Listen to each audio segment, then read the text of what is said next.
alhamdulillahilladzi faqaha fi dinihi man istafahu minal ulama'il a'lam wa ja'alahum kawaqiba yatati bihim kullu dhalin fi halaqil dhalam.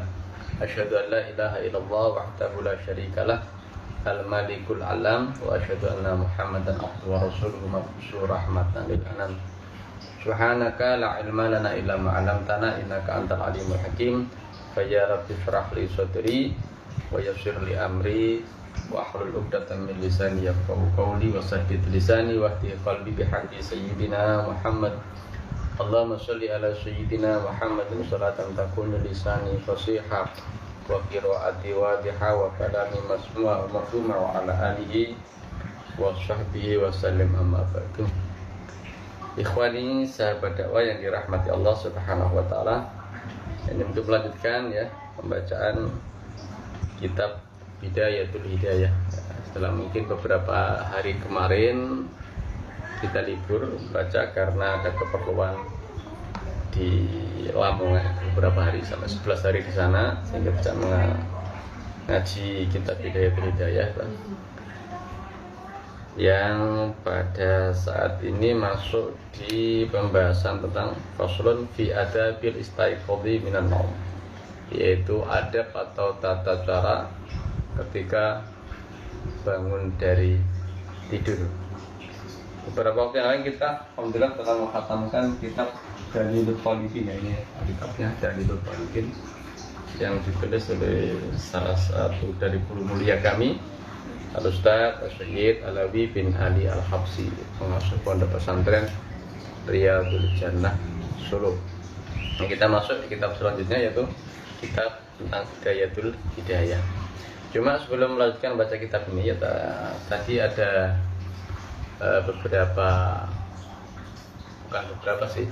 ada sebuah pertanyaan dari salah seorang teman atau jamaah juga gitu. Karena musikapi di akhir-akhir ini mencari jamaah untuk diajak bersama-sama melaksanakan kegiatan doa bersama di acara kematian, itu sudah agak kesulitan cari jamaah. Lah memang pengalaman kami sendiri ya, kami yang tinggal di wilayah Gergaji Mugas ini, pernah saya tuh diundang tahlilan itu cuma berempat sama yang punya rumah. Nah, terus akhirnya kami mencari dan mengumpulkan orang-orang yang masih peduli dengan ya, tradisi ya, saya katakan kegiatan tradisi doa bersama di kegiatan kematian itu. Akhirnya alhamdulillah sekarang minimal bisa terkumpul 15 sampai 20 orang.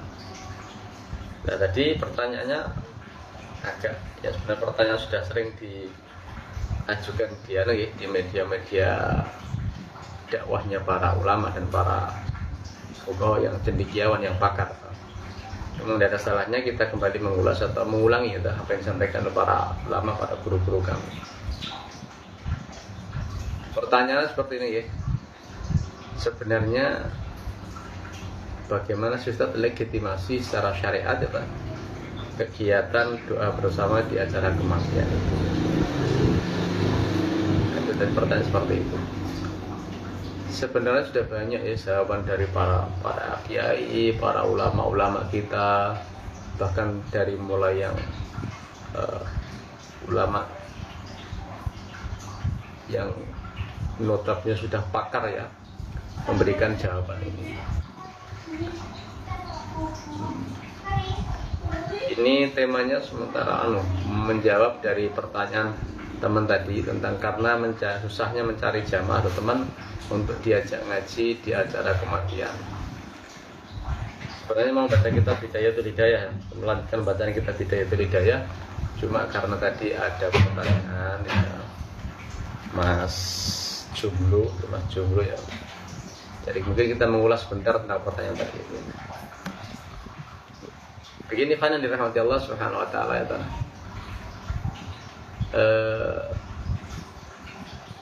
Agama atau syariat itu ketika ada salah seorang dari hamba Allah Subhanahu wa taala yang tertimpa musibah menghadapi atau mendapatkan salah satu keluarganya yang meninggal dunia, apa pertama kali yang diperintahkan oleh agama, yang dicontohkan oleh junjungan kita Nabi Rasulullah Muhammad SAW? Maka sebagaimana yang kami dapatkan dari beberapa literasi yang kami baca dan juga dari guru-guru kami, maka ada sebuah hadis yang diriwayatkan oleh Ummi Salamah, dari Ummi Salamah itu jadi salah satu istri Nabi Muhammad SAW.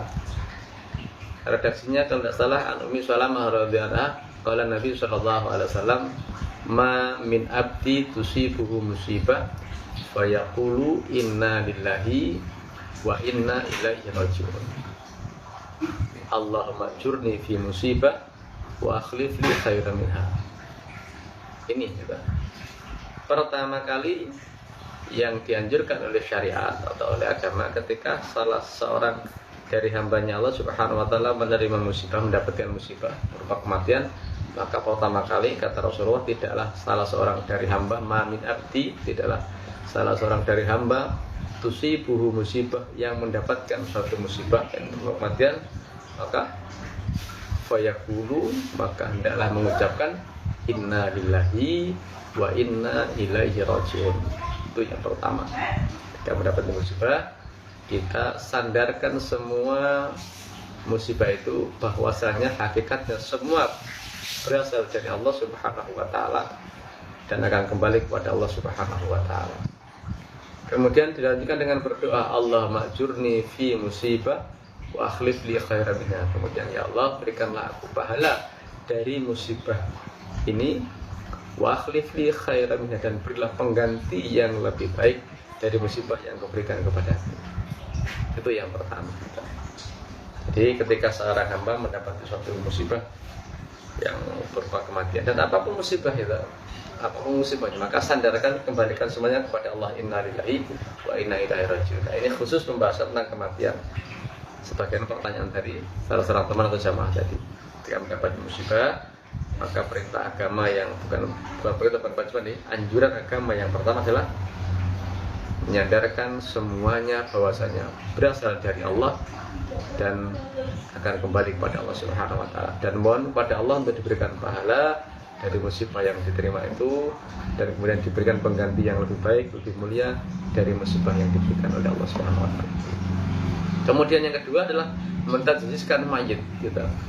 Maknanya kita mengurus jenazah itu, mulai dari memandikan, mengkafani, mensolatkan, kemudian yang keempat terakhir adalah menguburkan. Sebelum acara pemakaman itu adalah dipersaksikan oleh orang sekitarnya.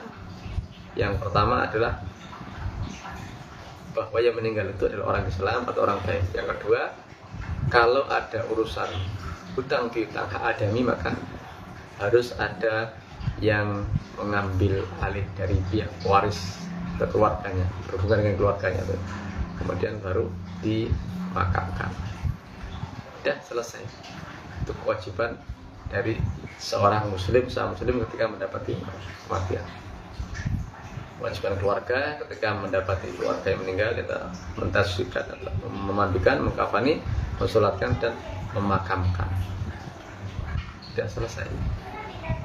Itu fardu kifayah ya, jadi kalau ada salah sebagian dari warga atau keluarga yang melaksanakan proses itu, maka semuanya sudah terbebas dari dosa. Tapi kalau tidak ada, mayit itu sama terlantar, tidak dimandikan, tidak dikafani, tidak disolatkan, bahkan tidak dimakamkan, semuanya kena dosa. Tapi kalau adalah salah satu yang sudah, maka semua gugur kewajibannya. Tapi yang dapat pahala tentu yang merawat jenazah tadi itu selesai. Nah, kemudian pertanyaan yang ketiga, lalu mengapa kok setelah kematian, setelah dimakamkan, kok ada acara kumpul-kumpul di rumah keluarga jenazah atau sahibul musibah, ada yang ngaji, yasin, tahlil, dan sebagainya itu?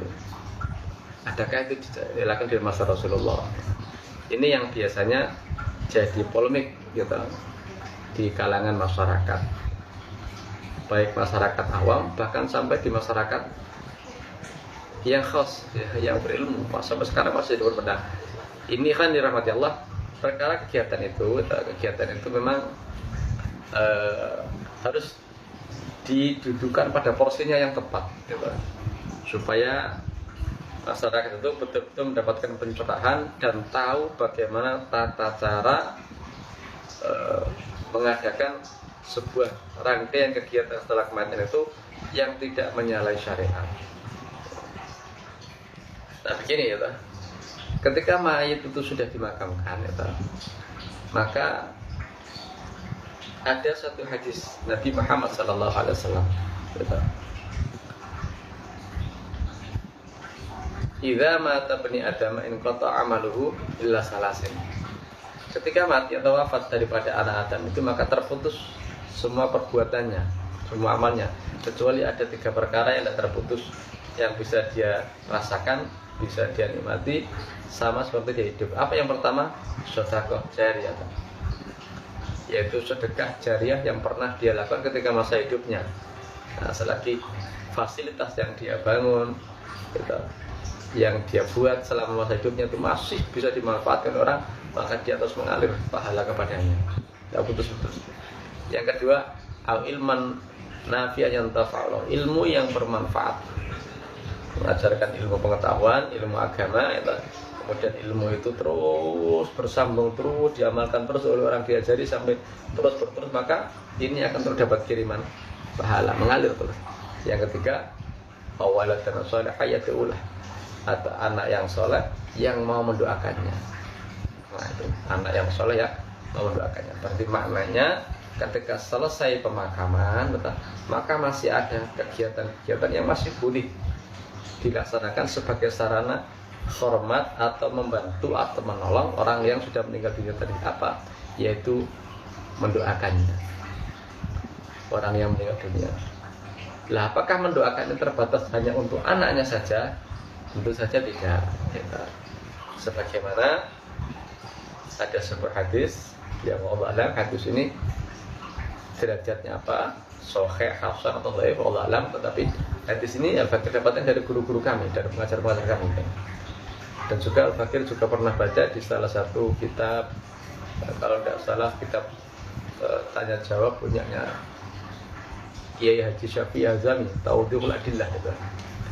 Kalau tidak salah redaksinya seperti mal mayyiti fi qabrihi illa kal gharikil mughawisi yantadhiru da'watan talhaquhu mim banihi aw akhihi aw sadiqil lahu fa idza laqihathu kana tahabba ilaihi minad dunya ma fiha.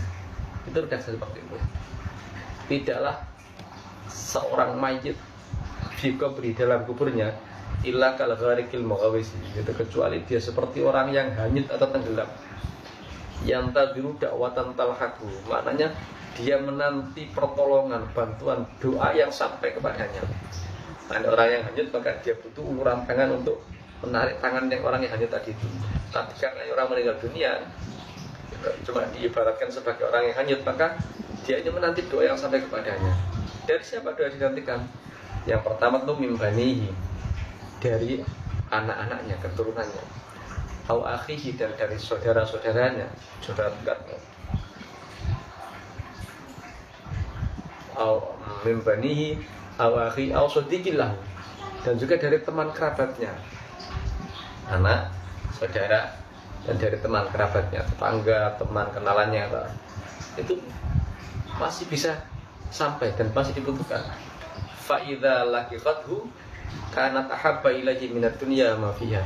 Dan jika doa ini sampai kepadanya, maka Rasulullah sungguh sangat dicintai oleh mayit ini daripada dunia dan seisinya. Nah, itu maknanya setelah jenazah ini dimakamkan, maka mayit ini menunggu pertolongan dari orang-orang yang masih hidup ini untuk apa? Mendoakannya. Karena apa? Ya, kebanyakan secara umum ya digambarkan Rasulullah itu orang yang meninggal ini tadkhulu fi kuburiya bi dzunubikal jibal, masuk ke dalam kuburnya itu rata-rata gunung sebesar dosa sebesar gunung itu.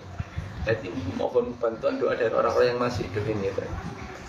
dari anaknya tadi mimbanihi awakhi ausodikil dari anaknya, saudaranya, dan dari teman-temannya.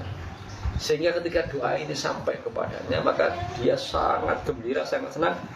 Bahkan kegembiraannya melebihi kegembiraan daripada dikasih dunia dan seisinya. Karena orang mati tidak butuh dunia itu, sudah tidak butuh dunia, yang dibutuhkan doa dan kiriman pahala.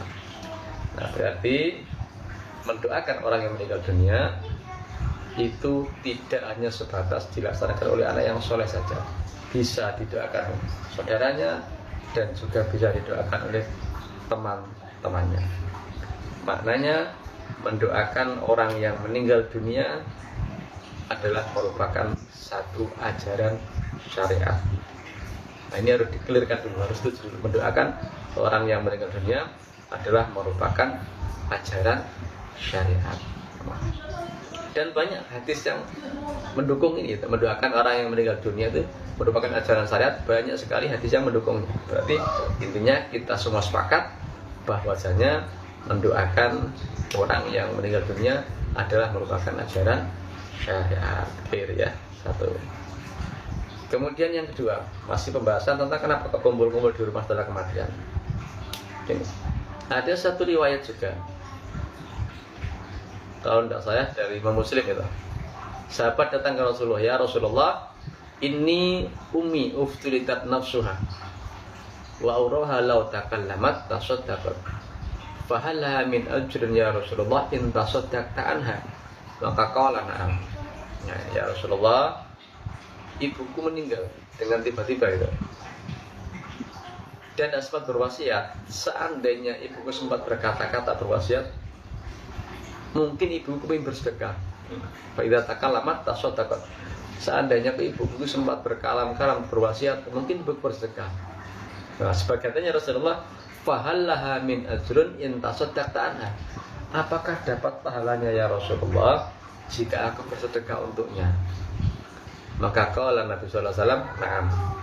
Iya, kata Rasulullah. Nah, berarti dengan keterangan di sini bersedekah untuk orang yang meninggal dunia juga merupakan ajaran syariat. Dua, satu tadi doa juga merupakan ajaran syariat.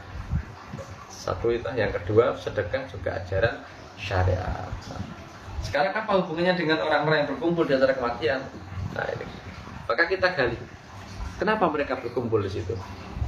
Tadi karena kita sepakati doa adalah merupakan ajaran syariat, sedekah ajaran syariat. Nah, berupa apa sedekahnya? Tidak dibatasi, mau bersedekah dalam bentuk apa saja tidak dibatasi. Punya uang sedekahkan jariah ke masjid gitu. Untuk beli apa? Beli semen atau beli besi atau apa? Insya Allah pahalanya mengalir kepada yang meninggal dunia. Atau mungkin sedekah bentuknya wakaf tanah sebagai bangunan madrasah pondok pesantren, silakan. Atau bersedekah berupa makanan ataupun minuman.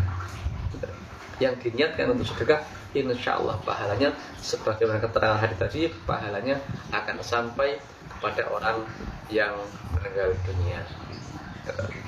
Betul kan?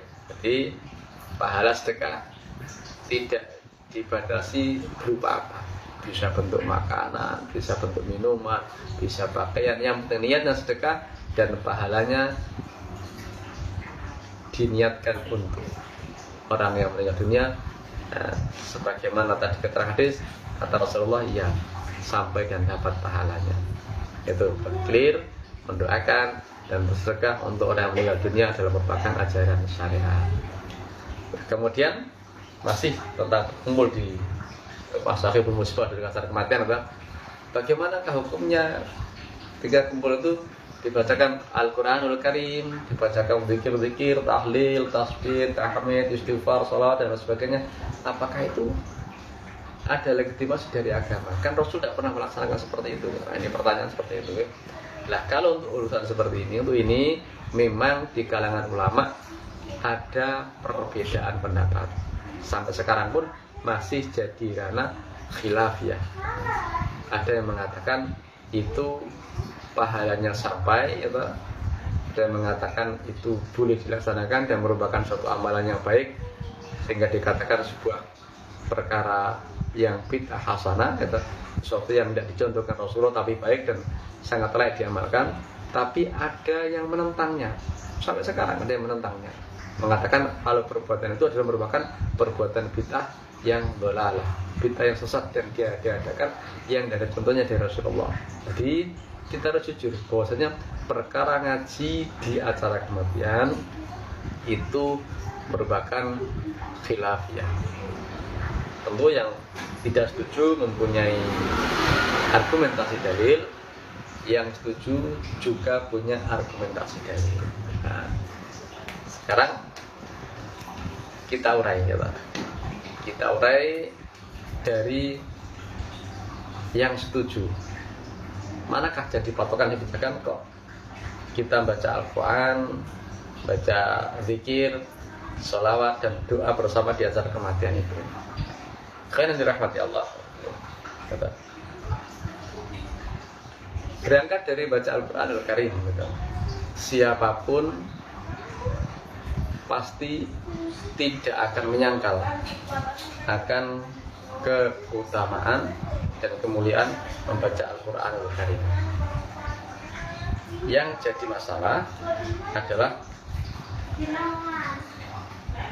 harus berpatokan seperti ini. Jangan mengharuskan perkara yang tidak diwajibkan oleh syariat. Sebaliknya, jangan pula melarang satu perkara yang tidak dilarang oleh syariat.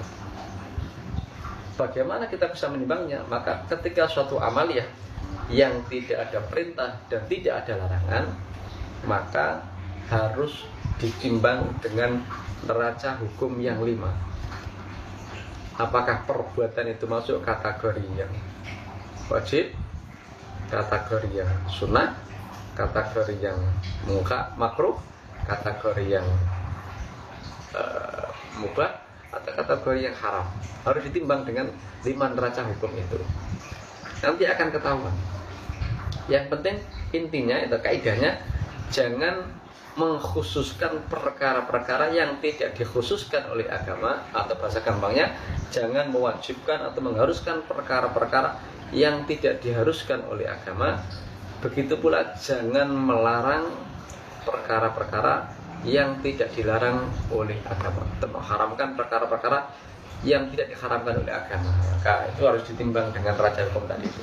Maka begini ya, kan dirahmati Allah, membaca Al-Quranul Karim semua sepakat itu adalah merupakan amalan yang mulia. Berzikir kepada Allah itu adalah merupakan amalan yang mulia. Bersalawat atas Nabi Muhammad SAW adalah merupakan amalan yang mulia. Dan berdoa adalah merupakan bentuk amalan yang mulia. Kapan itu dilakukan? Maka jawabnya, kapan saja kamu punya waktu, punya ruang, yang penting bukan di tempat-tempat yang dilarang, maka silahkan baca Al-Quran, silahkan membaca zikir, silahkan bersolawat, dan silahkan berdoa. Intinya jangan menunjuk waktu itu yang harus atau waktu yang dilarang, kecuali yang dilarang oleh Al-Quran oleh Allah Subhanahu wa Ta'ala, seperti membawa atau membaca Al-Quran di kamar mandi, di toilet, itu dilarang. Bersolawat di dalam toilet dilarang, berzikir di toilet yang dijalankan dilarang. Itu seperti itu. Kalau tidak ada larangan, baik di ruang ataupun waktu, maka silakan amalkan baca Al-Quran, baca zikir, baca sholawat dan berdoa kepada Allah Subhanahu wa Ta'ala. Kapanpun, dimanapun, baik di acara kegembiraan, acara senang, ataupun di acara-acara susah, kesusahan, baca Al-Quranul Karim, baca zikir, baca sholawat, tidak ada larangan. Walaupun tidak ada mengharuskan, harus kematian baca Al-Quran. Maka ditimbang tadi, baca Al-Quran kapan saja diperbolehkan, zikir kapan saja diperbolehkan, kecuali di tempat-tempat yang memang dilarang. Itu ada, memang ada nasnya, ada hujahnya, seperti itu. Nah, dari sini kita harus sepakat, kegiatan di acara kematian, baik acara itu dimulai dari hari pertama, hari ketiga sampai hari ke-7, itu tidak boleh kita yakini bahwa itu adalah suatu keharusan atau kewajiban. Melainkan kita harus meyakini bahwa hari 1, 2, 3, 4, 5, 6, dan 7 adalah merupakan tradisi saja. kebiasaan saja. Tapi kalau baca Al-Qur'annya jelas perbuatan yang mulia, baik dibaca di 1 harinya, di 2 harinya, 3 harinya, 4 harinya, 5 harinya, 6 harinya, 7 harinya, 8 harinya, 9 harinya, dan seterusnya. Kalau ada orang baca, silakan dibaca. Tapi kalau mempunyai keyakinan harus 7 hari, ini lebih dari 7 hari, tidak sampai doanya, tidak sampai bacaannya, ini yang keliru. Tidak ada keharusan itu semua tradisi, memang tradisi kebiasaannya di kalangan masyarakat Jawa di Indonesia. Kalau ada kematian atau kumpul di situ ngaji bareng, kadang sampai 3 hari, kadang sampai 7 hari gitu. Hanya tradisi saja. Lah apakah boleh tradisi itu dijalankan dengan dibuat untuk ngaji? Kalau tradisi yang waktu itu dilarang gitu, maka kita semua akan kesulitan berhadapan dengan kegiatan-kegiatan yang kita jalankan. Stagnan dakwah kita. Ambil contoh apa sih? Contoh misalnya ada kegiatan majelis taklim yang dilaksanakan di hari Minggu ba'da zuhur. Rutin dilakukan tiap hari Minggu ba'da zuhur. Apakah harus Minggu ba'da zuhur? Kan ada keharusan. Apakah sunnah? Sudah ada sunnahnya pada zuhur hari Minggu, kan tidak didapatkan. Apakah Rasulullah itu pernah ngaji setiap pada zuhur hari Minggu terus ngaji seperti itu? Tidak pernah dapat riwayat itu. Tapi taklim kapan saja, belajar kapan saja, itu sunnah dalam agama. Tidak harus patokan pada zuhur di hari Minggu, tidak. Nah, kenapa menentukan pada zuhur di hari Minggu? Ya sebagai patokan hari saja, sebagai adat atau tradisi saja, gitu. Karena biasanya gitu, zuhur itu orang waktunya santai dan Minggu waktu orang libur, misalnya ngambil contoh. Tapi kan kalau mau mengharuskan wajib kan ini ya masalah. Tapi kalau cuma menentukan harinya saja sebagai patokan kebiasaan dijalankan terus turun temurun, ya tidak masalah. Atau Minggu ba'da asar atau Minggu di Ahad pagi, gitu. Kegiatan rutin itu. Nah makanya, itu kita bandingkan dengan kegiatan 1 sampai 7 hari. Kita anggap sebagai tradisi saja, gitu. Tinggal meneruskan turun-turun kita atau leluhur kita saja, tapi tidak boleh diyakini bahwasanya ngaji di kematian itu sunnahnya 1 sampai 7 hari atau sunnahnya 1 sampai 3 hari. Itu tidak ada aturannya. Tapi kalau ngajinya tentu itu perkara sunnah, zikirnya perkara sunnah, doanya perkara yang sunnah, itu perkara yang sunnah. Tapi kalau punya keyakinan harus 1 sampai 3, 1 sampai 7, nah itu yang tidak dibenarkan. Ngaji saja gitu. Sampai 1 sampai 8 hari silakan, sampai 10 hari silakan, sampai terus 40 sih, penting ada yang mau ngaji gitu. Dari keluarga yang ada yang mengundang gitu, ada yang mengundang seperti itu. Jadi maknanya itu gitu. Jadi tradisi ngaji itu kalau itu dikatakan perkara yang mungkar atau bid'ah, maka nanti kita akan kesulitan menentukan hari yang ditetapkan sebagai kegiatan pengajian. Baik itu majelis taklim atau mungkin kegiatan seminar yang jadi patok harinya, nanti kan kesulitan kita. Namanya sama saja mengharuskan harus hari itu gitu. Padahal itu tidak sama dengan ini. Nah makanya kita edukasi para masyarakat, para orang-orang awam, para sahabat diedukasi. Jangan sampai punya keyakinan ngaji itu harus 1 sampai 7 hari atau 1 sampai 3 hari. Nanti terus harus 40 hari gitu. Lewat 1 hari kajinya tidak diterima. Dan saya kadang keresan. Nanti orang 42 harinya. Oh break kapan? Dilala ke 40 harinya hari Rabu gitu.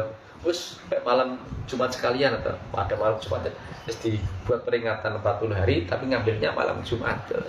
Karena tidak ada keharusan harus 40-nya. Kalau diharuskan, nah ini yang jadi masalah. Nanti ini perlu dipahami seperti itu.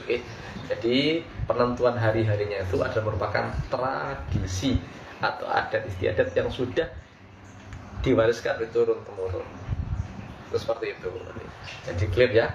Doa pada orang mati sunnah, dan bersedekah orang yang mati sunnah, dan ngaji kapanpun, dimanapun, tidak terbatas ruang dan waktu kecuali di tempat-tempat dan tempat terlarang itu memang tidak boleh. Itu adalah merupakan perbuatan yang baik. Ngaji dimanapun, kapanpun itu perbuatan yang baik. Itu seperti itu. Okay? Sebenarnya masih panjang sih pembahasannya, masih panjang sekali pembahasannya. Dan intinya pokoknya nanti saya dilanjutkan nanti. Ini orang mau coba kitab nanti ya. Padahal kawannya mau baca kitab ini. Jadi untuk menjelaskan kegiatan adat di kematian ini memang harus tidak boleh sepotong-sepotong, biar orang itu tidak gagal paham. dalam baik orang yang menilai dari luar atau orang dalamnya mengadakan, biar mengadakannya tidak keliru, biar yang penyelenggara acara itu juga tidak keliru untuk memakai hartanya siapa juga dijelaskan untuk kegiatan itu. Karena apa? Memakai kegiatan di acara kematian itu tidak boleh memakai harta ahli waris yang belum dibagi gitu. Apalagi ada ahli waris yang mahjur alaih yang belum bisa mentasarufkan hartanya, kemudian moro-moro harta waris dipakai untuk kegiatan tahlilan dan sebagainya yang habisnya sekian juta, lah itu masalah nanti gitu. Karena haknya ahli waris yang belum bisa mentasarufkan hartanya dipakai untuk kegiatan itu. Tapi kalau waktu datang dari anaknya sendiri yang mungkin kemampuan atau tidak ngambil otak atau siapapun, dipakai untuk sedekah bagi orang tuanya untuk menjamu tamu-tamu yang ngaji itu sebagai sedekah kepadanya, ya wajib, kenapa tidak? Nah, seperti itu. Nah, itu juga harus dipahamkan pada para masyarakat supaya tidak salah di dalam melaksanakan kegiatan-kegiatan di acara-acara kematian. Harus berikan edukasi seperti itu. Karena memang sangat bersentuhan dengan kita setiap hari itu. Kalau tidak dipahamkan nanti ya bisa betul-betul keliru. Nah, itu masih banyak kita penjelasannya nanti. Insya Allah nanti sudah sampai di mana tadi kita sampai membaca Al-Quran, zikir, doa kapan saja, tidak terbatas ruang dan waktu, silakan, kecuali di tempat-tempat yang dilarang itu tidak boleh seperti itu. Mau berdoa di acara kematian silakan, mau berdoa di acara yang senang seperti ulang tahun, pernikahan atau mungkin apa, silakan. Ngaji dimanapun silakan, yang penting tidak di tempat-tempat yang dilarang. Itu. Nah, kemudian nanti bagaimanakah bacaan ini akan manfaat buat orang yang meninggal dunia? Nah, ini memang kembali ada perbedaan pendapat. Ada yang mengatakan ada manfaatnya, ada yang mengatakan tidak ada manfaatnya. Dan semuanya punya argumentasi dalam masing-masing. Walai salil insan illa masya bagi yang setuju. Dan seseorang tidak berhak kecuali atas apa yang diusahakannya. Itu bagi mereka yang tidak meyakini kalau bacaan Quran kita itu sampai kepada meninggal dunia. Bagi orang yang meyakini sampai, ya karena kita wujudkan kepada Allah, kita ikrarkan kepada Allah mataqabbal wa ausilus sawab ma qara'na minal Qur'anil azim, dan seterusnya. Allah jadikan apa-apa yang kami baca sampaikan kepada si fulan seperti itu. Nah, ini nanti pembahasannya kayak panjang ya. Ada durasinya ada berapa menit ini. Nah, yang penting kita memang setiap amaliyah itu ikhwan dirahmati Allah memang harus diilmuni gitu. Maknanya harus kita berpengetahuan dengan amaliyah yang kita laksanakan itu, biar tidak salah kaprah itu. Nah, karena apa? Ilmu itu, amal itu yang tanpa didasari dengan ilmu itu medeni, menyesatkan. Takutnya ya salah kaprah itu. Jadi menganggap satu keharusan di kematian itu harus ada ngaji 1 sampai 3 hari, 1 sampai 3 hari itu. Nah, bagaimana kalau tidak mampu lah? Ini nanti pembahasan lain lagi. Tidak ada perintah untuk ngaji itu. Maka bagi orang-orang yang tidak mampu, tidak usah repot-repot mengadakan. Tidak usah repot-repot mengadakan. Itu karena tradisi saja, tidak usah repot-repot mengadakan, tidak berdosa. Itu akan keluarga, anak, istri, saudara aja ngumpul tuh. Udah minum teh, minum kopi atau minum air putih, tuh nggak barang-barang. Khair.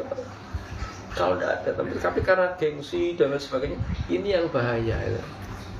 Sampai ngutang sana yang berpotensi tidak bisa bayar utang itu malah madarat, malah haram hukumnya. Nah, ini yang perlu harus digarisbawahi, harus diketahui itu. Jadi bagi yang tidak mampu jangan memaksakan diri untuk mengadakan itu, karena memang mengadakan itu tradisi saja, tidak ada tuntunannya. Yang ada tuntunan itu baca Al-Quran, baca zikir, baca doa untuk orang meninggal dunia, ada tuntunannya. Dan itu tidak harus mengundang orang banyak yang harus merepotkan panjenengan. Itu sehingga panjenengan harus ngutang sana ngutang sini, jual sana jual sini, sehingga mungkin untuk bayar anak sekolah saja kesulitan, setelah acara kematian untuk makan sehari kesulitan. Nah, ini malah madarat, apa? Jangan berdosa, haram nanti jatuhnya tidak, maka bahaya itu. Jangan itu. Nah, kalau mampu secara finansial, secara mandiri gitu, tidak diambilkan harta waris yang belum dibagi gitu, ataupun sudah dibagi masing-masing kepada pemiliknya masing-masing, para haknya masing-masing. Kemudian anak yang misalnya yang pertama wis bagianku itu dan tak lakukan, ini mau tak buat atau tak pakai untuk sedekah orang tuaku, sedekah ayahku. Nah, itu boleh. Tapi kalau masih belum dibagi itu, apalagi masih ada anak yang kecil yang bahasa fikirnya mahjur alaih, yang tidak bisa mentasarufkan hartanya, maka harus dilindungi hartanya, tidak boleh diotak-atik ya, tidak boleh diotak-atik, karena tidak ada keharusan untuk mengadakan acara itu. Itu harus pahami ya. Seperti itu. Tapi masih banyak nih sebenarnya pelajaran-pelajaran yang harus kita pahami di dalam kegiatan-kegiatan kematian. Nah, semangat penting terutama bagi mungkin para tokoh-tokoh agama atau para pemuka-pemuka agama dan pemimpin tahlil itu harus dikawal betul. Sebab hakikatnya apa ada dasarnya itu ketika kita mendapati tetangga, teman ataupun siapa yang kita perusahaan itu bukan mereka yang atau menyiapkan untuk kita, tapi kita mestinya yang bawa ke sana, membawa sesuatu ke sana. Kalau kita ngaji bawa makanan sendiri dari rumah dan dikasihkan kepada yang punya rumah. Karena apa perintah itu keluarga Ja'far ada kena musibah kata Rasul Bakar kasih makan sedekah makanan kepada keluarga Ja'far, seperti itu perintahnya seperti itu. Tapi alhamdulillah biasanya di kampung-kampung itu ada tradisi juga sih, bukan tradisi itu ada takziah itu yang bawa beras. Kalau di kota-kota bawa uang, nah boleh uang itu berat-berat itu lihat kondisi keluarganya. Kalau keluarga itu lebih membutuhkan, maka kalian alokasikan kepada keluarga yang ditinggal ini, gitu. Yang penting sudah mencukupi untuk kegiatan pemakaman, sudah pengurusan jenazah sudah selesai. Selebihnya kalau lebih dibutuhkan untuk kebutuhan keluarga, aksan untuk keluarga, gitu. Untuk ngasih makan anak, untuk ngasih makan ponakannya, adiknya dan sebagainya. Itu aksan itu lebih baik itu daripada mengadakan jamuan-jamuan untuk ngaji itu. Terus nanti setelah acara itu kesulitan hutang sih, ya ini malah mau dorong. Nanti yang dilarang oleh agama seperti itu. Kalau mau undang ngaji, ya undang ngaji, tapi tidak usah pakai hidangan-hidangan yang berlebihan sehingga mungkin finansial yang pas-pasan nih hanya diperlukan habis untuk menjamu itu. Nanti setelah acara kematian kita bingung utang sana utang sini. Dan ini memang harus diperhatikan ya. Tapi kalau mampu betul, kita keluarga ada kekurangan, anak-anak sekolah masih bisa membiayai, ya, silahkan bersedekah untuk orang tua keluarga dengan cara memberikan makan kepada orang-orang yang ngaji, memberikan minum kepada orang-orang yang ngaji. Insya Allah sedekah itu adalah sedekah yang mardhiyah, diridhai oleh Allah Subhanahu wa Ta'ala. Ini yang terpenting untuk supaya kita berhati-hati ya dalam beramal ya, yang memang dalam ranah ikhtilaf atau khilafiyah ini. Nah, jangan sampai perkara yang masih sampai sekarang khilafiyah ini kita salah dalam melaksanakannya. Maka lebih baik ya yang mengambil aman tadi itu tidak usah mengadakan apa-apa, penting didoakan sendiri sama anaknya, keluarganya, sudah lebih baik seperti itu daripada melaksanakan amaliyah yang menjadi ikhtilaf para ulama tapi cara ngamal noi keliru. Meyakini harus 3 hari, 7 hari, harus 40 hari, diyakini tidak boleh mengharuskan perkara-perkara yang tidak diharuskan oleh agama. Itu namanya bid'ah betul nanti itu. Kita gawe aturan, gawe hukum yang agama tidak mengharuskan atau mewajibkan. Tapi kalau sebagai tradisi saja, kebiasaan saja, tidak apa-apa. Karena Islam itu tidak anti tradisi, gitu. Islam itu mengadopsi tradisi yang tidak bertentangan dengan syariat. Sebab dalam kehidupan manusia itu tidak bisa lepas yang namanya adat, gitu. Kemudian yang kedua syariat. Ya, adat. Apa itu adat? Sesuatu yang diwariskan oleh turun-temurun baik berupa lisan, tulisan ataupun perbuatan. Itu namanya tradisi. Adat. Apapun ada, pakaian ada tarian ada nyanyian adat, ada pernikahan adat, ada budaya macam-macam, ada hukum adat, macam-macam adat. Nah, untuk melihat apakah adat ini bisa kita laksanakan atau tidak, maka ya harus dipandang dengan neraca hukum syariat. Kalau pakaian adat di Papua itu yang pakai itu ya gonjang-ganjing, ya itu tidak sesuai dengan syariat, adat harus ditinggalkan. Kalau adat ini bertentangan dengan syariat, gitu, maka harus ditinggalkan. Syariat didahulukan. Kalau ada syariat bertentangan dengan adat, syariat tetap jalan, gitu. Karena ini syariat ini itu adalah merupakan aturan yang mengatur kehidupan manusia muslim atau muslimah yang bersumber dari Al-Quranul Karim, Allah Subhanahu wa Ta'ala, dan sunnah Nabi Muhammad SAW, itu hadisnya Rasul Muhammad SAW. Ini syariat yang mengatur baik mulai dari aspek ibadah, muamalah, akhlak, adab dan lain sebagainya. Itu adalah syariat. Kalau syariat ini cocok dengan adat, ya jangan syariatnya ditinggalkan, adatnya tidak. Syariat adat harus ngalah. Tapi ketika adat ini bersesuaian dengan syariat, maka adat ini bisa diadopsi dan dibungkus dengan syariat. Dan zaman Rasulullah banyak adat-adat zaman jahiliyah, zaman-zaman orang dulu yang diteruskan oleh Rasulullah, termasuk seperti akikah, kemudian upacara-upacara pernikahan itu.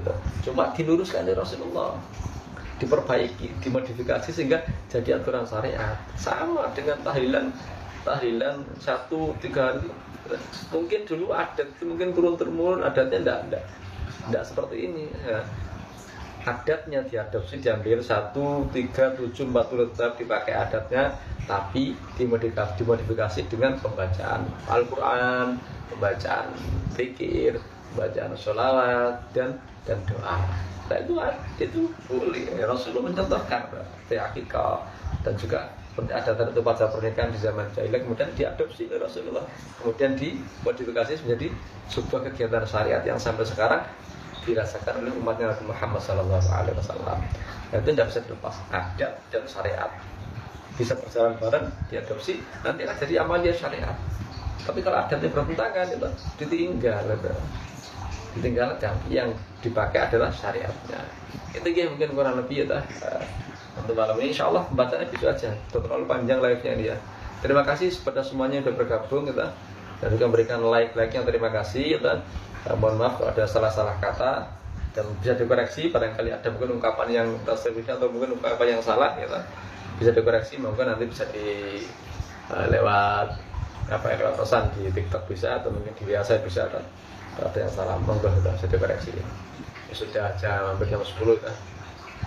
Insya Allah kita lanjutkan bahannya besok, atau mungkin melanjutkan pembahasannya juga tidak apa-apa, biar semuanya sampai pada titik kejelasan, sehingga orang mengadakan acara kegiatan di kematian itu tidak ada mamang lagi, dan orang yang hadir juga tidak dibayang-bayangi apakah ini bid'ah atau sunnah atau bid'ah atau tidak seperti itu. Makanya harus paham betul ilmunya itu. Harus paham betul ilmunya. Insya Allah kalau dipahami betul ilmunya, dikaji pelan-pelan, maka tidak ada satupun kita temukan itu yang melanggar syariat. Kalau dikaji betul, diteliti betul, tidak ada. Asalkan tata caranya betul, tata caranya betul. Memang ada hadis gitu. Ini ungkapan kalau asalnya dari sahabat Asar yang mengatakan Sayyidina Jarir, ada salah tak?